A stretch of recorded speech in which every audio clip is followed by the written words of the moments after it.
नमस्कार. सुविता मल्टीमीडियाच्या पुस्तक वाचन या चॅनलमध्ये मी अद्वैत ऐनापुरे आपलं स्वागत करतो. या चॅनलमध्ये आपण पुस्तकाबद्दल ह्या नावाने एक नवीन उपक्रम चालू करतोय. मराठी आणि इंग्रजी भाषेतल्या वेगवेगळ्या विषयांवरच्या पुस्तकांबद्दल जाणून घ्यायचा प्रयत्न आपण या उपक्रमाद्वारे करणार आहोत. तर आज आपण पुस्तकाबद्दल या उपक्रमातल्या पहिल्या पुस्तकाबद्दल जाणून घेणार आहोत आणि हे पुस्तक आहे निवडक बाबूराव अर्नाळकर. सुप्रसिद्ध पुस्तक रचनाकार सतीश भावसार यांच्या संकल्पनेतून हे पुस्तक आकाराला आलं. या पुस्तकाचं संपादन सुद्धा त्यांनीच केलंय. निवडक बाबूराव अर्नाळकर हे पुस्तक खरं तर हे पुस्तक नाहीये तर हा ग्रंथ आहे. हा ग्रंथ फेब्रुवारी 2017 मध्ये प्रसिद्ध झाला. याच्या संकल्पनेपासून तो प्रत्यक्षात उतरायला म्हणजे छापून प्रसिद्ध व्हायला साधारण 3.5-4 वर्षांचा कालावधी गेला. या पुस्तकात 8 एक्झिबिट्सद्वारे बाबूराव अर्नाळकर यांचं कथाविश्व तसंच आयुष्य सुद्धा उलगडून दाखवण्यात आलेलं आहे. पहिल्या एक्झिबिटमध्ये लता मंगेशकर यांच्या अभिप्राया व्यतिरिक्त पुष्पा अर्नाळकर आणि नीता श्रॉफ म्हणजेच उषा अर्नाळकर या बाबूराव अर्नाळकरांच्या मुलींचेही अभिप्रायरूपी मनोगत आहेत. दुसऱ्या एक्झिबिटमध्ये महेश एलकुंचवारांची प्रस्तावना आहे.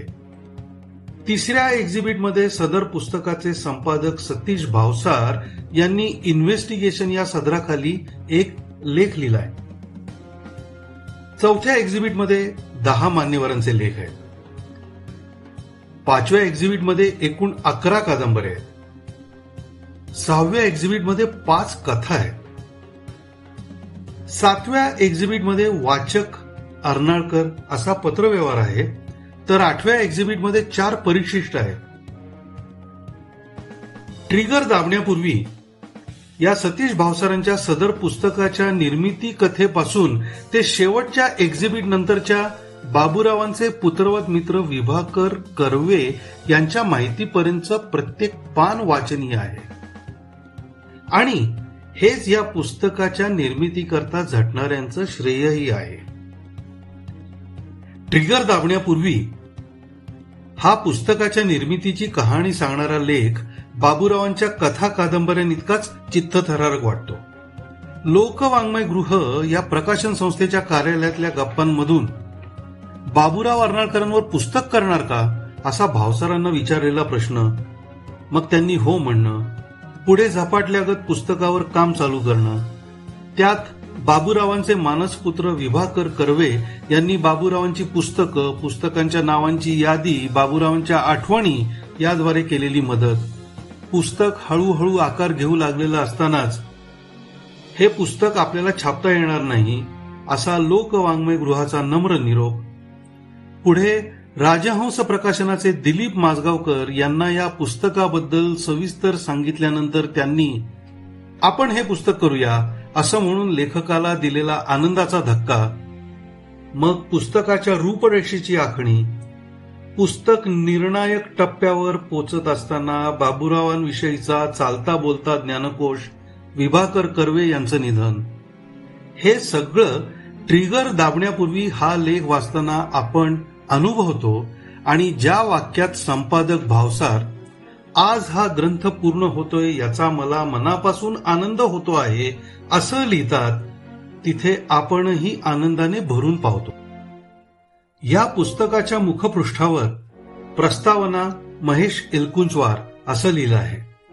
यामागे साहित्यिक मूल्य किंवा तत्सम काही कारणं असतीलही, पण इतर लेख त्याहून अधिक माहितीपूर्ण आणि परिणामकारक वाटतात. इन्व्हेस्टिगेशन या सदराखाली तिसऱ्या एक्झिबिट मधला संपादक सतीश भावसारांचाच असे होते बाबूराव हा दीर्घ लेख आपल्याला अर्नाळकरांची बरीच व्यक्तिगत माहिती देतो. हा 17 पानी लेख वाचताना आपल्या लक्षात येतं की बाबूराव अर्नाळकर म्हणजे फक्त झुंजार, धनंजय, काळा पहाड, छोटू, फू मांचू, विजया एवढ्यापुरतेच नाहीयेत, तर हा माणूस त्या पलीकडे खूप काही आहे. चौथ्या एक्झिबिट मधलं विटनेस बॉक्स या सदरात विविध मान्यवरांचे लेख माहितीपूर्ण आहेत. मराठी साहित्यात रहस्यकथा या प्रकाराला फारसा मान मिळत नाही आणि त्यामुळेच अर्नाळकरांसारख्या अनेकांवर आपण कळत नकळत अन्याय करत आलेलो आहोत, ही भावना यातल्या काही लेखांमुळे निर्माण होते. ह्या लेखांमधला निरंजन घाटे यांचा मराठी रहस्य कथांचा इतिहास हा लेख अभ्यासपूर्ण आणि प्रदीर्घ असून तेवढाच वाचनीय सुद्धा आहे. 5वं एक्झिबिट मात्र मनोरंजनाचा खजिनाच आहे बरं का. अर्नाळकरांच्या 11 कादंबऱ्या आपल्याला याच्यात वाचायला मिळतात. प्रत्येक कादंबरीच्या पहिल्या पानावर तिचं मूळ कव्हर ब्लॅक अँड व्हाईट मध्ये छापल्यामुळं एकदम असं क्षणभर त्या जमान्यात गेल्यासारखं वाटतं. तसंच मूळ कादंबरीतल्या जाहिराती सुद्धा छापलेल्या आहेत. त्या काळी फिश सकट राईस प्लेट 4 आण्यात मिळत असे हे जाहिरातीत वाचून गंमत वाटते. 6व्या एक्झिबिटमध्ये एकूण 5 कथा आहेत. अर्थात या कथा आकाराने लहान असल्यामुळे आपण त्याचा कधी फडशा पाडून टाकतो आपल्याला सुद्धा कळत नाही. 7व्या एक्झिबिटमध्ये वाचकांचे प्रश्न तसेच चौकशा आणि त्याला बाबूराव अर्नाळकरांनी दिलेली उत्तरं सविस्तरपणे देण्यात आलेली आहेत. आजच्या भाषेत बोलायचं तर प्रश्नही भारी आणि त्यांची उत्तरही लई भारी. 8व्या एक्झिबिटमध्ये अर्नाळकरांच्या साहित्याची सूची आहे. यात 1378 पुस्तकांच्या नावासोबतच शक्य तिथे काळा पहाड कथा किंवा चारुआस कथा, धनंजय कथा अशी माहिती सुद्धा आपल्याला वाचायला मिळते. सर्वाधिक रहस्य कथा लिहिणारा लेखक म्हणून गिनीज बुकात बाबूराव अर्नाळकरांच्या नावाची नोंद आहे आणि अर्नाळकरांच्या ह्या विक्रमाचा मान ठेवूनच पुस्तकाची निर्मिती उच्च गुणवत्तेची करण्यात आलेली आहे. तब्बल 670हून अधिक पानं असलेलं हे पुस्तक हार्डबाउंड सदरात मोडतं. पांढरा शुभ्र कागद आणि रेखीव फॉन्ट वापरून केलेली तेवढीच स्पष्ट छपाई. राजहंस प्रकाशनाने निर्मिती मूल्यांमध्ये कुठेही काटकसर केली नसल्याचं हे पुस्तक हाताळताना जाणवतं. या पुस्तकाचं मुखपृष्ठ आतील एकंदरीत मजकुराला साजेस आहे. आतली चित्र आणि त्यांची मांडणी हा तर एक वेगळाच विषय होईल एवढी वेगळी आणि आकर्षक आहेत.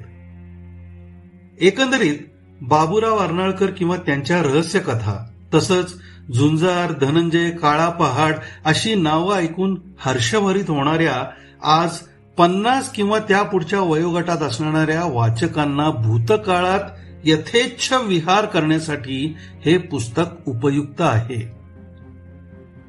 अर्थात नव्या पिढीतल्या वाचकांना सुद्धा मराठी साहित्यातली एकेकाळची कल्ट फिगर कशी होती हे जाणून घ्यायचं असेल तर निवडक बाबूराव अर्नाळकर हे पुस्तक वाचणं आवश्यक आहे. एक गोष्ट मात्र नक्की, कोणत्याही गटातला वाचक असो हे पुस्तक प्रत्येकाला निखळ आनंद देणारं आहे. धन्यवाद.